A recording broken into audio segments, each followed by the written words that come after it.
Assalamualaikum warahmatullahi wabarakatuh. Yang terhormat kepada Bapak Syafrizaldi, SPC MPC, selaku dosen pengampu mata kuliah Psikologi Komunikasi.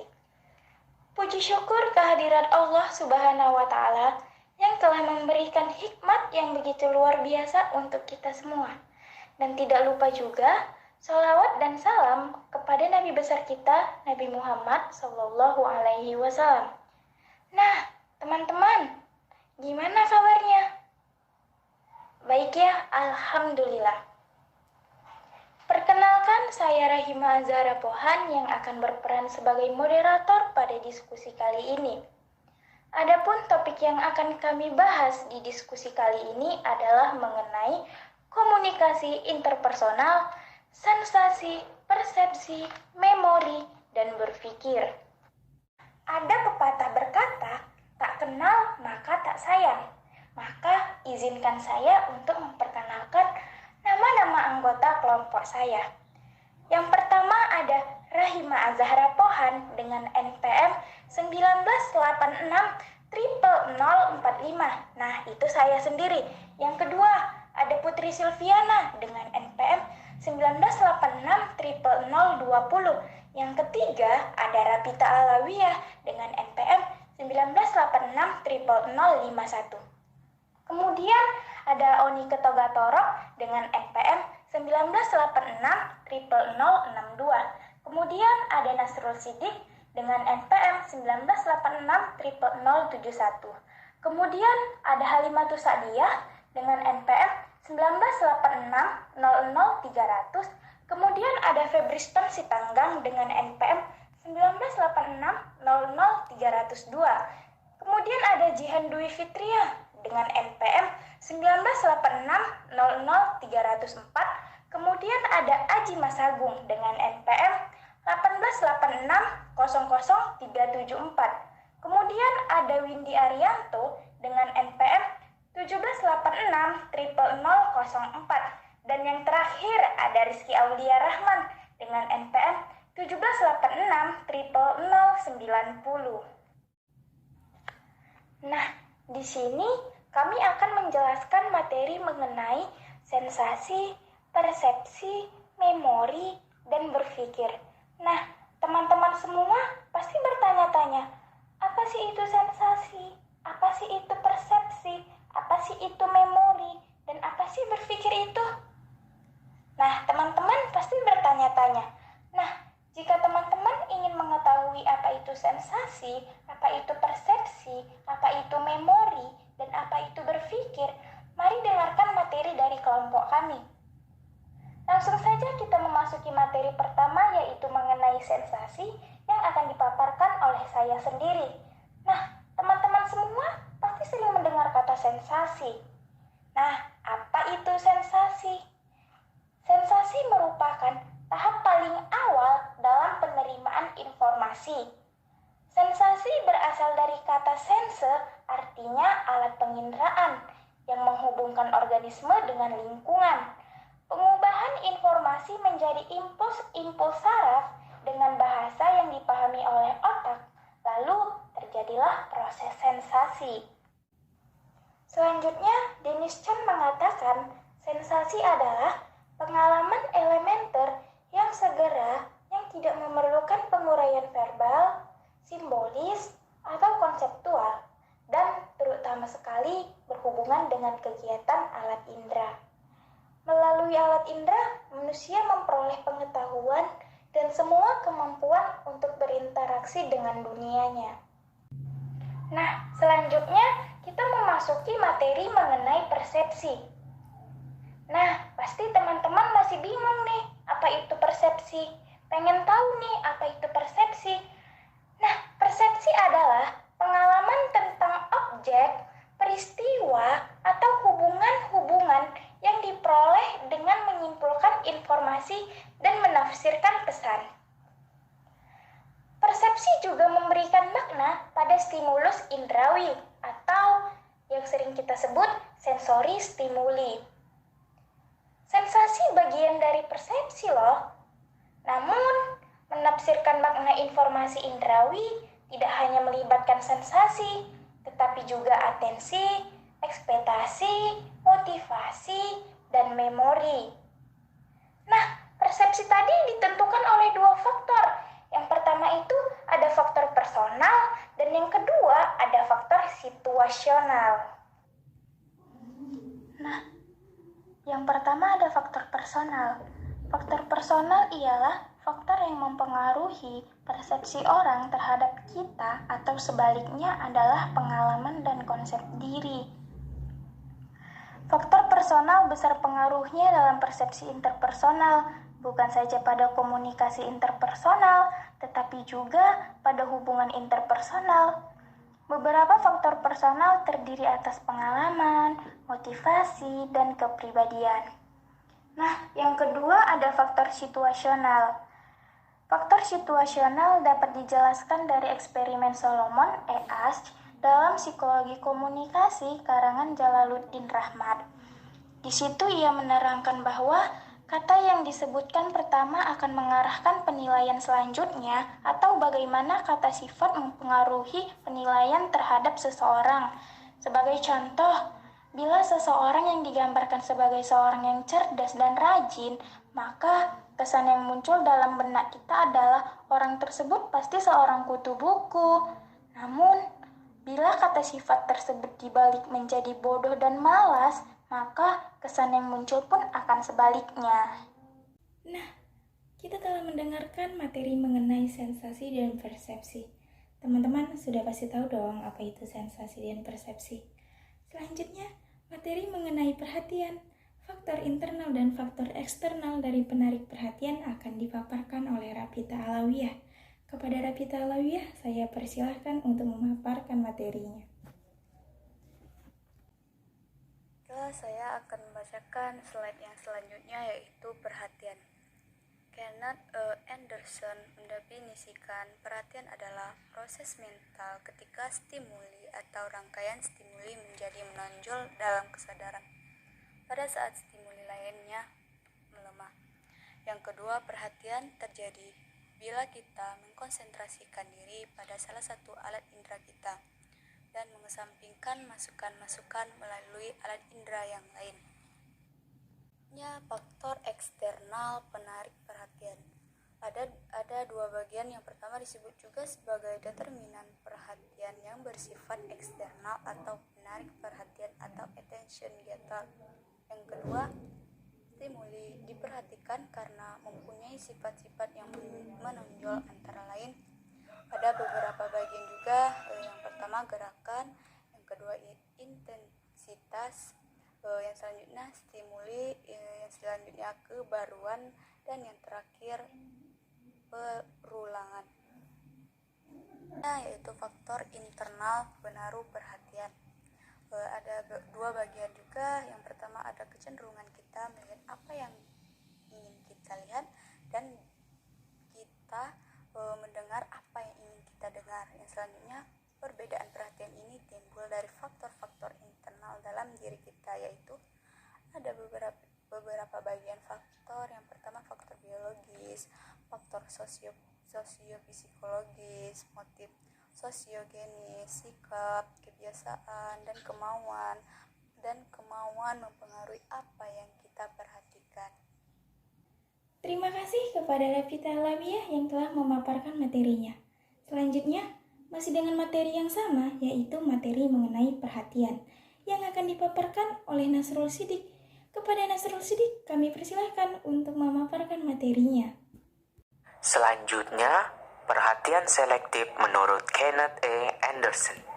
Perhatian merupakan proses aktif dan dinamis, bukan pasif dan refleksif. Seperti secara sengaja, kita mencari stimuli tertentu dan mengarahkan perhatian kepadanya, sehingga dapat mengalihkan atau memindahkan perhatian dari stimuli tertentu ke stimuli lainnya. Selanjutnya, dalam perhatian, kita hanya memperhatikan hal yang penting, menonjol, atau melibatkan diri kita. Selain itu, menaruh perhatian sesuai dengan kepercayaan, sikap, nilai, kebiasaan, dan kepentingan kita, serta apa yang secara potensial akan menarik perhatian kita. Dalam hal tertentu, secara sengaja, kita menghindari stimuli yang ingin kita abaikan. Perhatian tergantung pada kesiapan mental kita, dan kita mempersepsi sesuai apa yang ingin kita persepsikan. Terima kasih kepada Nasrul Sidik yang telah memaparkan materinya.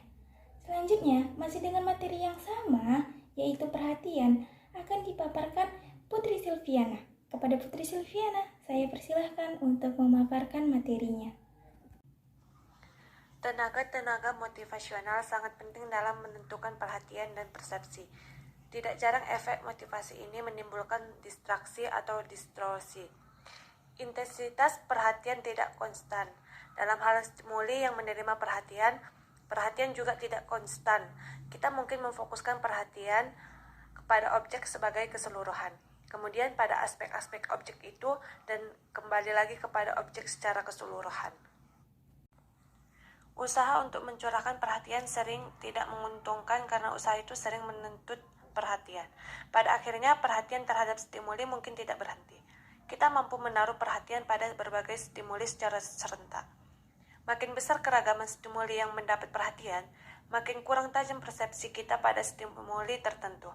Perubahan atau variasi sangat penting dalam menarik dan mempertahankan perhatian. Terima kasih kepada Putri Silviana yang telah memaparkan materinya. Selanjutnya, kita memasuki materi mengenai faktor-faktor fungsional yang menentukan persepsi dan mengenai kerangka rujukan yang akan dipaparkan oleh Oni Ketogotorob. Kepada Oni Ketogotorob, saya persilakan untuk memaparkan materinya. Next, faktor-faktor fungsional yang menentukan persepsi. Disebut juga faktor-faktor personal yang berasal dari kebutuhan, pengalaman masa lalu, dan hal-hal lain. Yang menentukan persepsi bukan jenis atau bentuk stimuli, tetapi karakteristik orang yang memberikan respon pada stimuli itu. Persepsi bersifat selektif fungsional, artinya bahwa objek-objek yang mendapat tekanan dalam persepsi kita biasanya objek-objek yang memenuhi tujuan individu yang melakukan persepsi. Selanjutnya, kerangka rujukan, yaitu dalam kegiatan komunikasi, kerangka rujukan mempengaruhi bagaimana orang memberikan makna pada pesan yang diterimanya. Bagaimana mungkin seseorang mahasiswa kedokteran memahami pembicaraan mengenai teori-teori komunikasi bila mereka tidak memiliki latar belakang pendidikan dalam ilmu komunikasi? Terima kasih kepada Oni Ketogotorob yang telah memaparkan materinya. Selanjutnya, materi mengenai faktor-faktor struktural yang menentukan persepsi akan dipaparkan oleh Halimatus Sa'diyah. Kepada Halimatus Sa'diyah, saya persilahkan untuk memaparkan materinya. Faktor-faktor struktural yang menentukan persepsi berasal semata-mata dari sifat stimuli fisik dan efek-efek saraf yang ditimbulkan pada sistem saraf individu. Prinsip ini kemudian disebut dengan teori Gestalt. Menurut teori Gestalt, bila kita mempersepsikan sesuatu, kita mempersepsikannya sebagai suatu keseluruhan. Kita tidak melihat bagian-bagiannya lalu menghimpunnya. Medan perseptual dan kognitif selalu diorganisasikan dan diberi arti. Kita mengorganisasikan stimuli dengan melihat konteksnya. Walaupun stimuli yang kita terima itu tidak lengkap, kita akan mengisinya dengan interpretasi yang konsisten dengan rangkaian stimuli yang kita persepsi. Gadis cantik, walaupun tidak setia, lebih baik dipersepsikan daripada gadis yang tidak setia walaupun cantik. Kawin itu tetap bahagia. Kawin itu bahagia tetapi berat, atau belum mau kawin. Terima kasih kepada Halimatus Sa'diyah yang telah memaparkan materinya. Selanjutnya, masih dengan materi yang sama, yaitu mengenai faktor-faktor struktural yang menentukan persepsi akan dipaparkan oleh Febriston Sitanggang. Kepada Febriston Sitanggang, saya persilahkan untuk memaparkan materinya. Sifat-sifat perseptual dan kognitif dari substruktur ditentukan pada umumnya oleh sifat-sifat struktur secara keseluruhan. Jika individu dianggap sebagai bagian dari kelompok, semua sifat individu yang berkaitan dengan sifat kelompok akan dipengaruhi oleh keanggotaan kelompoknya, dengan efek yang berupa asimilasi dan kontras. Objek atau peristiwa yang berdekatan dalam ruang dan waktu atau menyerupai satu sama lain cenderung dianggapi sebagai bagian dari struktur yang sama. Sering terjadi hal-hal yang berdekatan juga dianggap berkaitan atau mempunyai hubungan sebab dan akibat. Terima kasih kepada Febriston Sitanggang yang telah memaparkan materinya. Materi selanjutnya yaitu mengenai memori dan jenis-jenis memori yang akan dipaparkan oleh Jihan Dwi Fitria. Kepada Jihan Dwi Fitria, saya persilahkan untuk memaparkan materinya. Selanjutnya, memori. Dalam komunikasi intrapersonal, memori memegang peranan penting dalam mempengaruhi baik persepsi maupun berpikir. Mempelajari memori membawa kita pada psikologi kognitif, terutama sekali pada model manusia sebagai pengolah informasi. Memori adalah sistem yang sangat berstruktur yang menyebabkan organisme sanggup merekam fakta tentang dunia dan menggunakan pengetahuan untuk membimbing perilakunya. Secara singkat, memori melewati 3 proses, yaitu perekaman, penyimpanan, dan pemanggilan. Jenis-jenis memori. Jenis-jenis memori terbagi menjadi 4 macam, yaitu pengingatan atau recall, pengenalan atau recognition, belajar lagi atau relearning, dan rekonstruksi masa lalu atau redintegration. Terima kasih kepada Jihan Dwi Fitria yang telah memaparkan materinya. Selanjutnya, kita memasuki materi mengenai mekanisme memori yang akan dipaparkan oleh saya sendiri. Selanjutnya, kita memasuki materi mengenai mekanisme memori. Di dalam mekanisme memori ini terdapat 3 teori. Yang pertama ada teori Aus atau sering disebut dengan Dessau's teori. Di dalam teori Aus ini, ia menjelaskan bahwa memori hilang atau memudar karena waktu. Yang kedua ada teori interferensi atau sering disebut dengan interferensi teori. Di dalam teori interferensi ini, ia menjelaskan bahwa memori ingatan pertama akan terhapus dengan ingatan yang kedua. Ketika Anda berhasil mengingat halaman kedua, tetapi ingatan pada halaman pertama berkurang atau sering disebut dengan inhibisi retroaktif. Nah, hambatan ke belakang dan hambatan ke depan ada juga hambatan motivasional. Yang ketiga nih, ada teori pengolahan informasi atau sering disebut dengan information processing theory. Nah, di dalam teori pengolahan informasi ini, ia menjelaskan bahwa mula-mula informasi disimpan pada sensory stroke atau gudang indrawi. Kemudian masuk ke short-term memory, lalu dilupakan atau decoding untuk dimasukkan ke dalam long-term memory. Nah, selanjutnya kita memasuki materi mengenai berpikir dan macam-macam berpikir realistik yang akan dipaparkan oleh Windy Arianto. Kepada Windy Arianto, saya persilahkan untuk memaparkan materinya. Baik, di sini saya akan menjelaskan tentang berpikir. Dalam berpikir, kita melibatkan semua proses yang kita sebut di awal sensasi, persepsi, dan memori.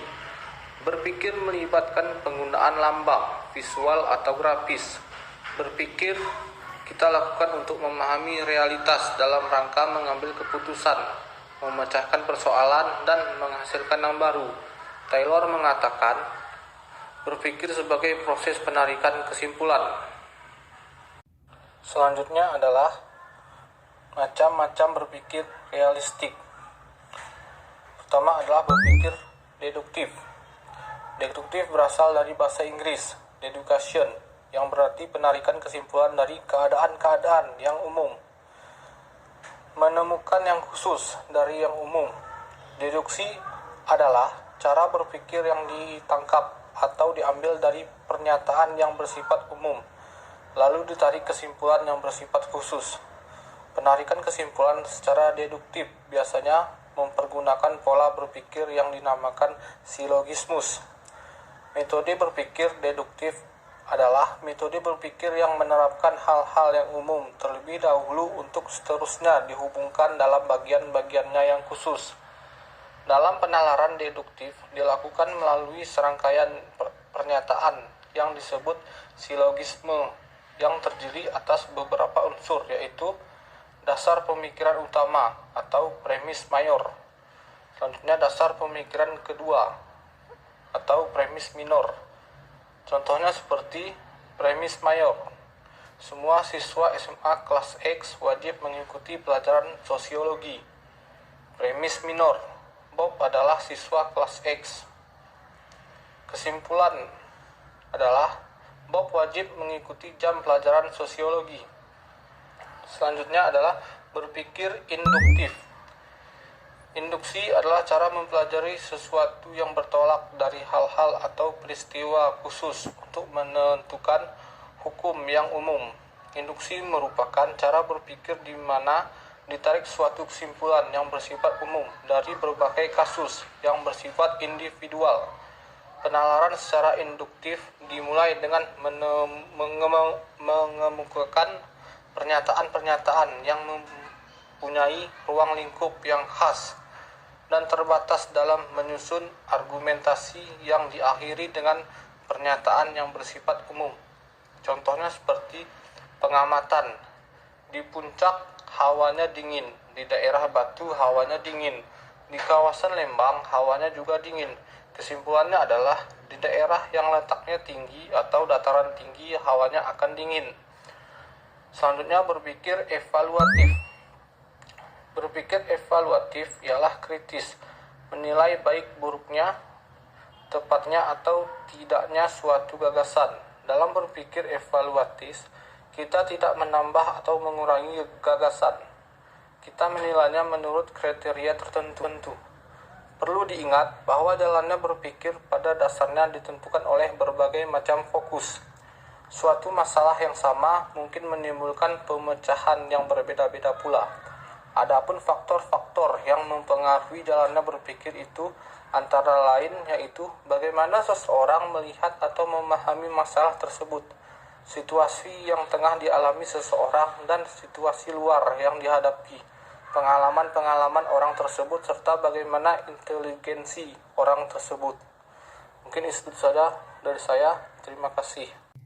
Terima kasih kepada Windy Arianto yang telah memaparkan materinya. Selanjutnya, materi mengenai berpikir logis dan faktor yang mempengaruhi proses pemecahan masalah akan dipaparkan oleh Rizky Aulia Rahman.